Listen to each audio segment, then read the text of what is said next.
C'est la mise en garde préoccupante des Nations Unies ce lundi. Nous sommes sciemment destructeurs. C'est ce qu'a dit l'organisation, donc l'ONU, qui a présenté hier son rapport sur les désastres naturels. Et le résultat est sans appel. Le changement climatique est le principal responsable du doublement du nombre des catastrophes naturelles dans le monde en seulement 20 ans. Au cours des 20 dernières années, de 2000 à 2019, 7348 désastres naturels ont ainsi été recensés dans le monde, soit près de 2 fois plus qu'entre 1980 et 1999. On en parle avec vous ce matin, Laurence Kahn. Et oui, rapport explosif publié par le Bureau des Nations Unies pour la réduction des risques de catastrophes. Cette progression est surtout liée à l'augmentation du nombre de catastrophes climatiques, passé de 3656 en 1980 et 1999 à 6681 entre 2000 et 2019. Parmi ces catastrophes, les inondations qui ont doublé et les tempêtes qui ont été les catastrophes les plus fréquentes au cours des 2 dernières décennies. La situation est grave. L'ONU estime ainsi que le pire est à venir et qu'il concernera surtout des vagues de chaleur inédites. Et on en a déjà été témoin d'ailleurs. Est-ce qu'on a une idée des continents les plus touchés par ces catastrophes naturelles ? Absolument. Il y a d'abord l'Asie, où se trouvent 8 des 10 premiers pays enregistrant le plus grand nombre de catastrophes. C'est la région la plus touchée, suivie par le continent américain et l'Afrique. Dans le détail, on compte donc la Chine et les États-Unis, qui sont en effet les 2 pays qui ont signalé le plus grand nombre de catastrophes. Ils sont suivis par l'Inde, les Philippines et l'Indonésie. Des zones à risque où il existe une très forte densité de population. Et petit bond dans l'histoire, on s'en souvient, les années notamment 2004, 2008 et 2010 ont été les plus dévastatrices, avec plus de 200 000 morts à chacune de ces années.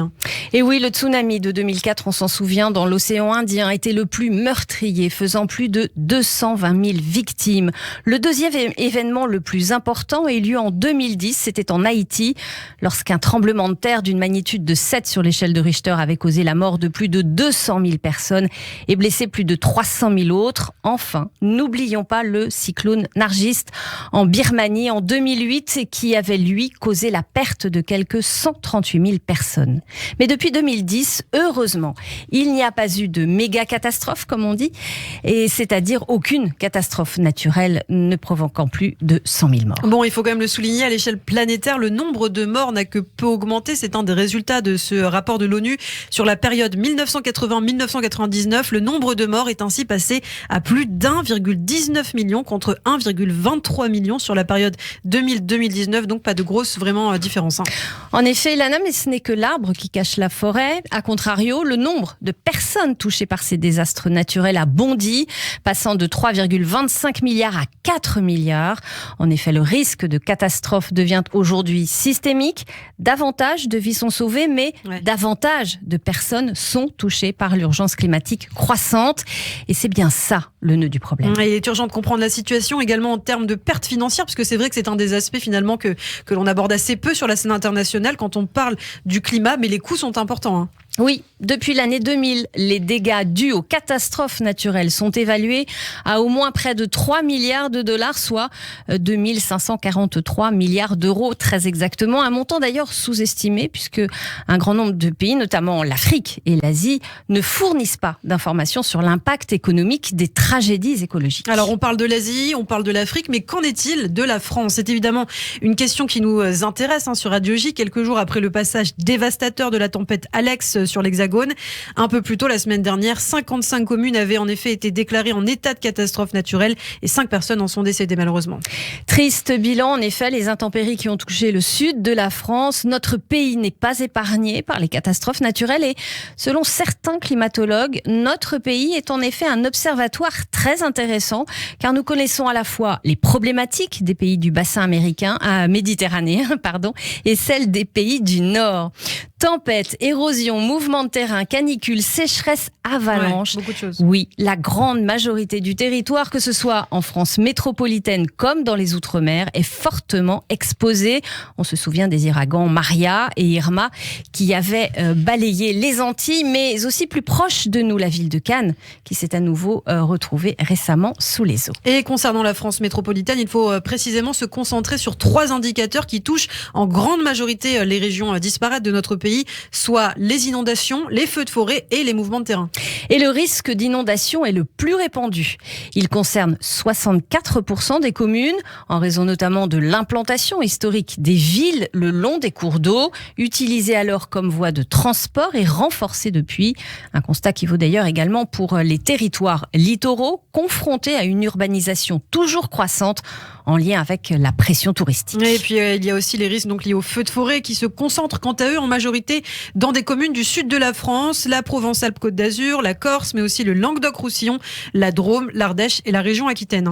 Oui, et en mars 2019, les Assises nationales des risques naturels estimaient que la saison des incendies de forêt pourrait s'allonger de 3 à 6 mois à l'horizon 2050, exposant également les Pays de la Loire, le Val-de-Loire et la Bretagne.